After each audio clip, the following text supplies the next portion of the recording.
Gabriel Rufián es sin duda uno de los políticos más conocidos de España e incluso uno de los más valorados. Lo acredita el CIS, que le coloca como el cuarto favorito para presidir España. Está por delante de Yolanda Díaz, Isabel Díaz Ayuso e Irene Montero, todo siendo un político independentista. Pero sobre lo que tampoco hay ninguna duda es que el Gabriel Rufián de hoy no es el mismo Rufián que entró al Congreso en 2016 con tan solo 33 años.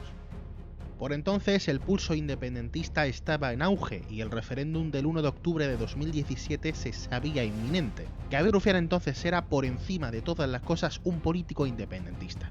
Uno que iba a Madrid, que era la capital para él de un país vecino, a defender el derecho de su pueblo a votar en un referéndum.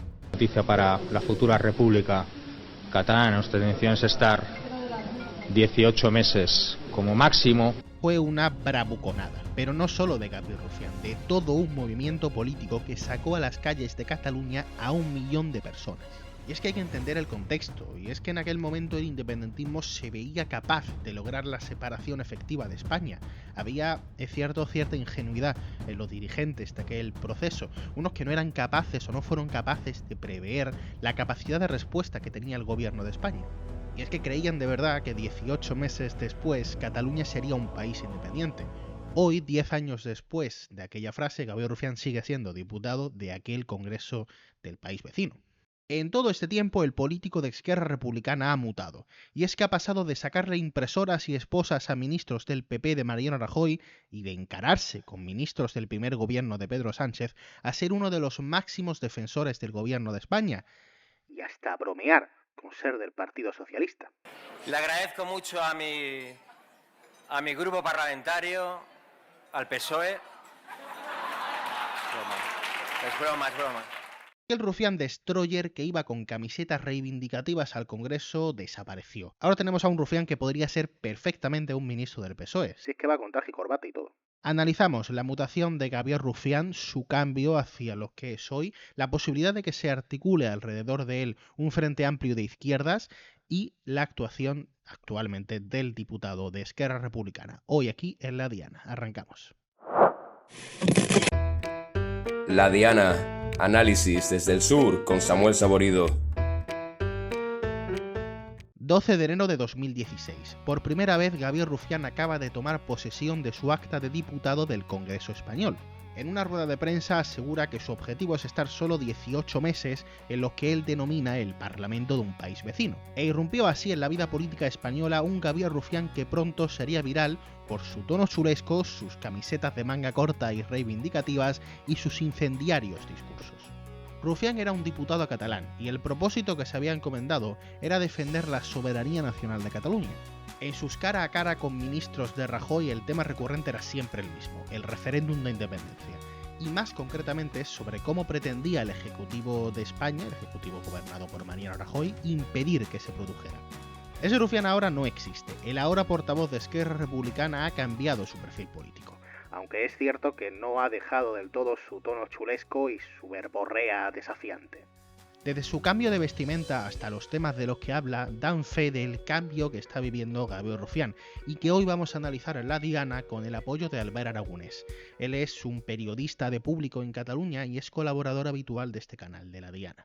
Mira, yo creo que la evolución política de Gabriel Rufián responde a tres cuestiones sobre todo. Primero de todo, a la comprensión del momento político, es decir, él ha entendido que en el Estado español se está dirimiendo una batalla que es que venga o no la extrema derecha, y eso evidentemente hace cambiar el eje de discusión política. Dos, creo que este cambio viene para protegerse a sí mismo. Y tres, viene porque ya son muchos años en Madrid, viviendo en Madrid, que es una cosa que no es baladí, es decir, que es importante porque se entiende la evolución política del personaje, se entiende en eso, y que tantos años viviendo en Madrid te hacen entrar en la dinámica de la política en Madrid.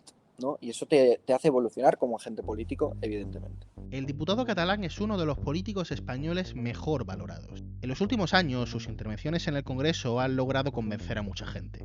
Y es que desde sus cara a cara con Pedro Sánchez, sus enfrentamientos con Santiago Abascal y Feijóo, los interrogatorios que hace a figuras como Aznar, Rajoy y Carlos Mazón, o directamente a las propuestas que lanza desde su tribuna, han hecho que Gabriel Rufián gane muchísima popularidad en el conjunto de España. Y es que es el favorito para presidir España para el 5,2% de los ciudadanos. Lo acredita el CIS de diciembre, que lo coloca como el cuarto favorito para presidir España. Está un punto por encima de Yolanda Díaz, duplica la puntuación de Isabel Díaz Ayuso y está muy por delante de Irene Montero y de Alvise Pérez. Estamos viendo al líder, al presidente, que no está, del partido más corrupto de la historia de este país, diciéndonos que nos va a salvar de la corrupción de este país. Que después de 863 millones de euros robados por el Partido Popular, ¿esto cuántas lechugas y chistorras son, señorías? 863 millones de euros robados en la Gürtel por el Partido Popular, estén aquí dando lecciones de moralidad y salvándonos de la corrupción. Rufián ha leído bien el momento político y, como dice Albert, ha sido capaz de entender cuál debe ser el rol de la izquierda política, y es dar la batalla ideológica de una manera transversal, una que no le impida hablar de temas como inmigración o seguridad, todo lógicamente con el fin de lograr convencer a la mayor cantidad posible de personas. Hay dos maneras de ser de izquierdas, hay dos. Una útil pero impura y otra inútil pero pura, eso sí. Yo lo que le pido a la izquierda es menos pureza y más cabeza, simplemente. ¿Cuál es el hito del cambio de Gabriel Rufián? La pandemia. En 2020 el COVID-19 asolaba el mundo. A través de todo el globo, gobiernos y partidos políticos entendieron que había que actuar con responsabilidad, mostrar un frente unido. Cosa que Gabriel Rufián hizo. Se colocó en la bancada del gobierno y dejó de ser ese político catalán que desafiaba con contundencia a cualquier gobierno español. Y es que se colocó como el socio más fiel del gobierno español de Pedro Sánchez. Siguiendo esa lógica de que España es un país vecino, Gabriel Rufián en 2020 se mudó al país vecino. Es así, es un actor político activo del sistema político español. Este cambio era natural, era una posición que había que tomar dada la responsabilidad que había que tener en el momento. Lo lógico era que tanto Rufián como los diputados de Esquerra diesen sus apoyos por seguro al gobierno de España y ya después, al salir de la pandemia, volviesen a esa dureza que habían tenido tradicionalmente contra el gobierno de España. Bueno, pues esto no pasó. Como explica Albert, el diputado catalán se acomodó a la vida política de Madrid. Ahora, Gabriel Rufián se abandera en la lucha antifascista. Cambiamos directamente al escenario de viene la extrema derecha, ¿no? Entonces, en ese momento, ya sentado durante la etapa de la pandemia, Gabriel Rufián entiende que tenemos que dejar de hablar de Cataluña porque, si viene la extrema derecha, Cataluña desaparecerá. Por lo tanto, nuestra función principal en el Congreso de los Diputados tiene que ser frente democrático en contra de esta gente porque no queremos que gobiernen. El portavoz de Esquerra se dedica a hacer de oposición a Feijóo, a Ayuso y a Abascal. También a Míriam Nogueras, la portavoz de Junts per Catalunya en la Cámara Baja. Pero claro, lo hace por perjudicar a los intereses del gobierno. Porque a usted no le va a echar ni la corrupción, ni estos, ni estos, ni es... Bueno, eso es igual sí, algún día. Y es que el enemigo ahora ya no es España, es la derecha, tenga la bandera que tenga en la pulsera. El catalán dedica gran parte de sus intervenciones a dar la batalla ideológica y cultural contra la derecha catalana y española. Llega incluso a hacer discursos contra políticos que en ningún caso son rivales políticos suyos, como Juanma Moreno, Isabel Díaz Ayuso y Carlos Mazón. Porque quizá la libertad es poder escoger entre vivir bajo un puente o en un portal, repartir hamburguesas en bici o en moto. Esa es la libertad que ofrece, por ejemplo, personas como Ayuso. Señores del Partido Popular, ¿saben realmente qué es corrupción? Los cribados de Andalucía y de Madrid. ¿Saben qué es corrupción también, señores del PP? Amparar y aplaudir a un inútil, a un mentiroso, a un homicida y a un psicòpata como Mazón. No, és que jo de temes que són més espanyols i de... Gabriel Rufián és un tema espanyol? Bueno, ell parla molt de temes espanyols i... Però Gabriel Rufián no és un polític espanyol, no? bueno, no ho sé, ell diu que sí, però no passa res. Como decíamos al principio, Gabriel Rufián es popular, y él es consciente de que lo es. Por eso muchas veces da su propia batalla, va por libre. Una prueba de ello la encontramos en julio del año pasado. Entonces, Gabriel Rufián propuso que se crease un frente amplio de izquierdas que uniese a las fuerzas progresistas estatales y periféricas. Es decir, una lista, una coalición electoral que aglutinase a Podemos, a Izquierda Unida, a Movimiento Sumar, a Verde Seco y al resto de partidos que están integrados en Sumar, más otras formaciones de carácter regionalistas o nacionalistas como son EH Bildu, Adelante Andalucía y por supuesto su partido, que es Esquerra Republicana. Y aunque esto ilusiona a muchos votantes de izquierdas, a los partidos políticos no tanto. Y es que ni siquiera convence a los suyos. La dirección de Esquerra Republicana corrió para desautorizar la propuesta de Gabriel Rufián. Lo hizo a través de su homóloga en el Parlamento de Cataluña, es decir, la portavoz de Esquerra Republicana en dicha corte, que es Esther Capella, que dijo que Esquerra Republicana no tenía sobre la mesa el debate de una lista unida. Y ojo, insistió en que ella sí que hablaba en nombre de Esquerra. Sobre este tema, por cierto, el partido se va a ver obligado a posicionarse y a abrir un debate sosegado y serio. Y es que Ágora Republicana, que es uno de los espacios internos que tiene Esquerra, ha anunciado que va a abrir el debate y que va a obligar a la dirección a explicar el porqué de su rechazo. Esto lo anunció junto con Pablo Tallón en Hora 25 a inicios de 2026 Joan Tardá, que aparte de ser, lógicamente, el líder de Ágora Republicana, fue el portavoz en el Congreso de Esquerra Republicana y fue el maestro político de Gabriel Rufián. Y este no es el único tema en el que Rufián va por libre, también en su relación con el PSOE. Y es que la dirección de Esquerra Republicana, lógicamente, prefiere a Sánchez en la Moncloa que a Feijóo. Pero la adhesión fiel que tiene Rufián a los intereses del gobierno de coalición desagrada en la cúpula del partido. Y es que la formación soberanista no olvida que el PSOE es una formación política distinta y un rival electoral, pero también un partido que apoyó en 2017 el 155, aplicar el 155 sobre Cataluña. El partido no tiene la voluntad de salvar a España de la extrema derecha.